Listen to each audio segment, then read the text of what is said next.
Hello les gars, j'espère que vous allez super bien. Aujourd'hui on se retrouve pour une nouvelle vidéo et comme vous avez pu le voir au titre de cette vidéo, on va faire une vidéo My Unpopular Opinion version Corée du Sud. Donc si vous avez envie de voir les choses que vous adorez et que je déteste et à l'inverse les choses que vous détestez probablement mais que j'adore, restez bien dans cette vidéo jusqu'à la fin. Avant que je vous explique tout ça les gars, n'oubliez pas de vous abonner à cette chaîne YouTube si c'est pas déjà fait. N'oubliez pas aussi de me rejoindre sur Instagram, c'est inessai.yt, on discute assez bien et d'ailleurs il y a un concours qui va pas tarder à arriver je pense dans quelques semaines. Donc restez bien connectés. Ceci étant dit les gars, on est parti avec le sujet du jour.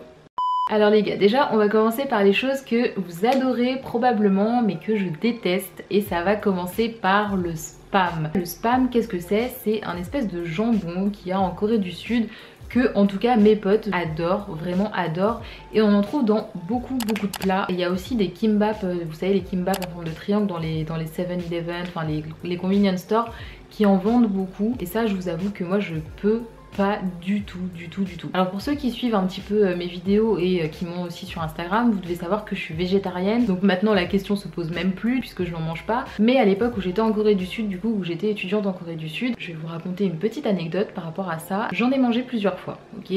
Les premières fois ça allait, mais sur la fin de mon séjour, on va dire peut-être les 3 derniers mois, quelque chose comme ça, j'ai commencé à avoir des réactions, je sais pas pourquoi. À chaque fois que j'en mangeais, même sans le savoir, j'avais des nausées. Je me rappelle qu'il y a une fois où mon meilleur ami m'a proposé un kimbap, je savais absolument pas ce qu'il y avait dedans puisque bah voilà il m'a juste tendu le truc et puis voilà. J'en ai mangé et j'ai eu des nausées. Faut savoir que c'était pas la première fois que j'avais des nausées à cause du spam, mais vu que je savais pas ce qu'il y avait dans le kimbap, j'avais pas du tout fait le lien à ce moment là. Du coup bon bah moi je continuais un peu ma vie, j'avais grave des nausées et tout, et c'est un peu plus tard où je lui ai demandé mais il y avait quoi dans ton kimbap, et il m'a expliqué qu'il y avait du spam, et là c'est là que j'ai fait la connexion et en fait c'était vraiment à cause de ça. Et depuis ça bah à chaque fois que j'en mangeais j'avais toujours des nausées. Donc bref, à la fin j'ai arrêté d'en manger parce que franchement je pouvais pas continuer comme ça, vous doutez bien. Donc le spam pour moi les gars c'est pas possible. Le deuxième truc que vous adorez sûrement et que je ne peux plus me voir en peinture, c'est le soju avec des goûts. Alors franchement ça c'est un truc j'en peux plus, je pense que c'est parce que j'en ai trop bu certainement. Le soju à la pêche à la limite, parce que quand j'étais en Corée du Sud, donc en 2016, le soju avec le goût pêche, il n'y en avait pas beaucoup. Donc à chaque fois que j'en buvais, je trouvais ça bon parce que c'était nouveau et que j'avais rarement l'occasion d'en boire, donc ça je trouvais ça très bon. Mais par contre tous les autres goûts, et alors vraiment le top de ce que je peux pas, c'est le soju au raisin, je peux plus. Vraiment je peux plus, et je sais qu'il y a énormément de gens qui adorent le soju avec des goûts et qui le préfèrent au soju pur, ce que je peux comprendre sur le fond, mais pour moi c'est pas possible. Le troisième truc que beaucoup de gens adorent et que je n'aime pas particulièrement, ça va faire grincer des dents plusieurs personnes je pense, mais ce sont les tteokbokki. Alors les tteokbokki franchement, c'est pas que c'est mauvais vous voyez, je veux dire si j'en mange par exemple, je vais pas me dire ah c'est vraiment pas bon etc. C'est plus qu'en fait je vois pas à quelle occasion je pourrais me dire je vais acheter des tteokbokki. Genre ça ne m'est jamais arrivé d'ailleurs, j'en ai déjà mangé bien évidemment, mais jamais de mon plein gré je vais aller acheter ou faire ou quoi que ce soit des tteokbokki. Je vais en manger un, je vais me dire bon pourquoi pas, mais je vais pas en manger plus quoi.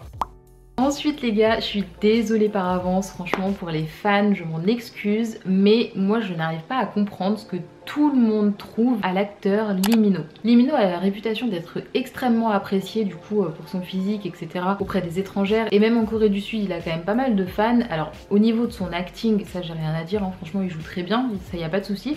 Mais purement physiquement, Lee Min-ho, je sais pas, mais en fait j'arrive pas à comprendre. Alors je vais pas vous dire qu'il est moche, non pas du tout, il est pas moche, mais si vous voulez, enfin je lui trouve rien en fait, je lui trouve rien du tout. Je le trouve vraiment, enfin ni beau ni moche, mais j'ai du mal à saisir pourquoi est-ce qu'il y a un tel engouement autour de Lee Min-ho. Et j'ai eu cette conversation plusieurs fois avec des personnes en Corée du Sud du coup, mais c'était des étrangers et des étrangères qui me disaient que vraiment Lee Min-ho il était absolument canonissime. Je vous avoue que je sais pas, j'ai jamais trop compris, mais bon. Dites-moi d'ailleurs dans les commentaires ce que vous en pensez de Lee Min-ho, parce que je serais curieuse de savoir s'il y a d'autres personnes qui se posent la question de pourquoi est-ce que tout le monde le trouve aussi attirant. Et enfin ma dernière opinion impopulaire au niveau de ce que les gens apprécient en général et que moi je n'apprécie pas forcément, ça va être au niveau des standards de beauté à la coréenne. Alors faut savoir qu'en Corée du Sud, je pense que vous savez très bien, il y a un critère de beauté qui fait que la peau extrêmement blanche est très appréciée. Donc plus la peau est blanche et plus c'est esthétique. Je vous avoue que honnêtement, bon la peau très blanche et tout ça peut être joli hein, c'est pas le problème. Mais je trouve honnêtement que les Coréens et Coréennes qui ont le teint un petit peu allé, un petit peu mat sont hyper attirants. Alors je sais pas du tout si c'est parce que étant donné que les critères de beauté font que la majorité des personnes ont la peau très pâle, très blanche, et ben du coup il y a ce contraste qui se fait dès que tu croises une personne qui a la peau un peu mate. Mais je vous avoue que moi à chaque fois que je croisais une personne, donc que ce soit une fille ou un garçon, avec la peau un peu plus mate que les autres, le teint un petit peu plus allé, etc., ça attirait tout de suite mon attention et je trouvais ça extrêmement joli. Alors encore une fois, la peau très blanche, j'ai rien contre ça, hein, c'est très joli aussi, mais c'est une question de préférence. Bon les gars, maintenant que je vous ai expliqué tout ça, c'est l'heure de switcher et on va passer à ce que moi j'aime bien et que vous probablement pas du tout. On commence tout de suite avec le truc où je pense qu'il y a très peu de gens qui vont comprendre, parce que à chaque fois que je dis ça, mes potes se foutent de ma gueule très clairement. C'est que j'aime beaucoup un certain type de regard chez les Coréens et chez les Coréennes. Et là je vois déjà mes potes se marrer derrière leur PC, mais en fait je trouve ça extrêmement attirant, les regards avec un léger strabisme convergent. Donc convergent c'est vers l'intérieur, divergent c'est vers l'extérieur. Moi ce que je trouve attirant c'est le convergent vers l'intérieur. Alors léger, j'ai bien dit léger parce que mes potes aiment trop abuser en me disant en fait ouais les gens qui louchent et tout. Pas une question de loucher au vrai sens du terme, c'est vraiment juste un petit strabisme convergent. Si je vous trouve une photo, je vous montrerai.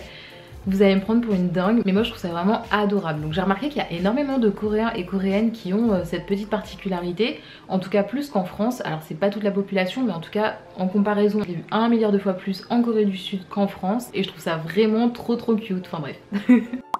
Le deuxième truc que j'aime bien et que la plupart des gens n'aiment pas, c'est la bière coréenne. Alors je me suis fait tailler les gars quand je disais ça en Corée du Sud, parce que la bière coréenne, on va prendre par exemple l'exemple de la casse, c'est une bière qui est très légère. Franchement, c'est extrêmement léger, ça n'a pas un goût prononcé de bière, on sent pas trop forcément le houblon, etc.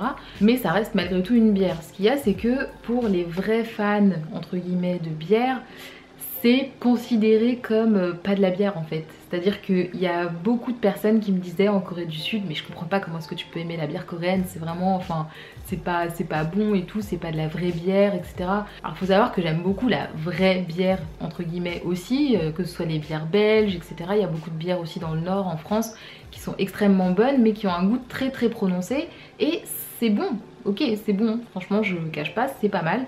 Mais la bière coréenne, je trouve qu'elle est vraiment très douce, très simple, et je trouve que ça se boit aussi très bien. Et malheureusement je me suis fait lyncher quand j'ai dit ça en Corée du Sud, surtout à des Européens. Un autre truc que j'aime beaucoup en Corée du Sud et qui plaît pas forcément à tout le monde, c'est au niveau de l'architecture coréenne. En France, en général, ce qu'on a, c'est les bâtiments qui sont côte à côte. Par exemple, on a un magasin ici, on va avoir un autre magasin ici, un autre magasin ici. C'est vraiment une construction qui va être totalement horizontale. En Corée du Sud, comme vous avez pu le remarquer je pense si vous avez déjà vu des photos ou si vous avez déjà voyagé en Corée du Sud, on a plutôt une architecture, en tout cas dans les grandes villes, etc., qui est plutôt verticale. Donc pour beaucoup de personnes c'est pas très esthétique, pas très agréable, mais moi au contraire je trouve ça vraiment sympa, très franchement, si vous voulez mon avis. Tout simplement parce qu'en fait je me suis rendu compte d'une chose, c'est que on n'est jamais au courant de ce qui se passe même autour de chez nous. En fait il y a tellement de choses qui sont du coup les unes au-dessus des autres. Par exemple au premier étage il va y avoir, je sais pas, je vous dis un truc au pif, mais une boulangerie. Juste au-dessus il va y avoir un restaurant italien. Encore au-dessus il va y avoir, je sais pas, une salle de sport, etc. Bref, il y a toujours des choses à découvrir. Et vous vous doutez bien que si on empile des choses de façon verticale et qu'en plus il y a des bâtiments horizontaux, on empile, ça fait qu'il y a énormément de choses à visiter dans une seule et même rue. Donc en fait pour ma part, même après 1 an de vie donc dans le même quartier, je me suis rendu compte qu'il y avait énormément de choses à côté desquelles j'étais passée. Mais parce qu'on peut pas toujours lever la tête, sauf qu'un jour on va lever la tête sur un bâtiment et on va découvrir que juste au-dessus en fait il y a ça. Et un autre jour on va lever la tête sur un autre bâtiment et on va découvrir qu'il y a ça. Et au final ça fait que dans Séoul, enfin là je parle de Séoul parce que c'est vraiment la ville que je connais le mieux du coup en Corée du Sud, et ben il y a énormément de choses à découvrir grâce à ce mode de construction et je trouve ça vraiment sympa. Ensuite un autre truc que je trouve vraiment très cool et qui n'est pas apprécié par 100% des gens, là on retourne dans les critères de beauté à la coréenne. Vous savez très bien qu'en Corée du Sud, il y a énormément de chirurgie esthétique et l'une des chirurgies esthétiques les plus pratiquées c'est le double eyelid. Donc le double eyelid c'est quoi? C'est tout simplement une intervention chirurgicale pour obtenir une double paupière. Je pense que vous en avez déjà entendu parler. Mais il s'avère que moi je trouve que les mono eyelids sont extrêmement cutie.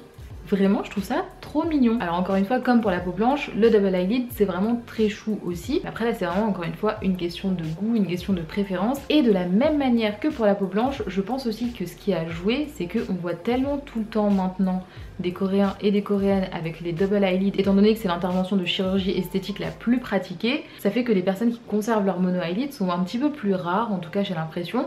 Et je trouve ça hyper charmant et hyper joli. Je vous mettrai quelques petites photos d'acteurs et d'actrices coréens et coréennes qui ont des mono eyelid pour que vous puissiez voir un petit peu de quoi je parle. Et je vous mettrai aussi des double eyelid pour que vous puissiez voir la différence.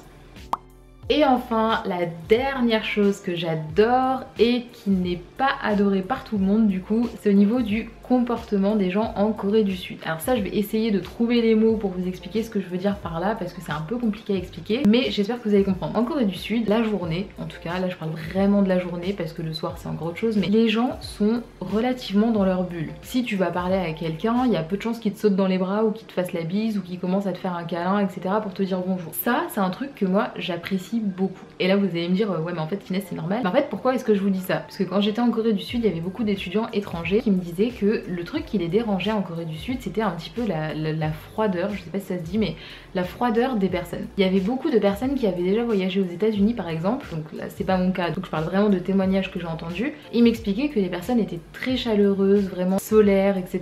et très accueillantes.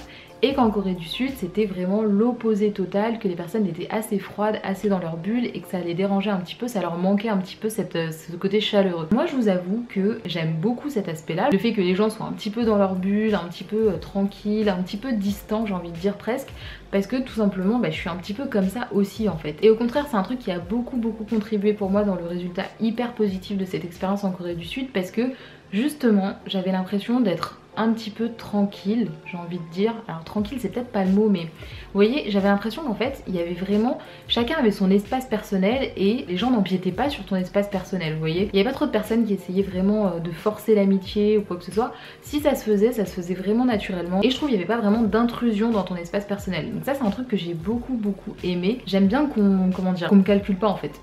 Chacun son espace. Donc ça moi c'est un truc que j'ai beaucoup kiffé en Corée du Sud, mais qui ne plaît pas à tout le monde. Et voilà les gars, c'est déjà la fin de cette vidéo. Enfin déjà je pense qu'elle est assez longue, j'ai pas encore fait le montage mais à mon avis elle va être relativement longue. J'espère que ça vous a plu, que ça vous en a appris aussi un petit peu plus sur mes goûts. Bon les gars, c'est tout pour moi pour aujourd'hui, je vous fais des gros bisous. On se voit dimanche pour un nouvel épisode de Une semaine en drama et on se retrouve mercredi prochain pour une nouvelle vidéo sur la Corée du Sud. Et en attendant, comme d'habitude, prenez soin de vous.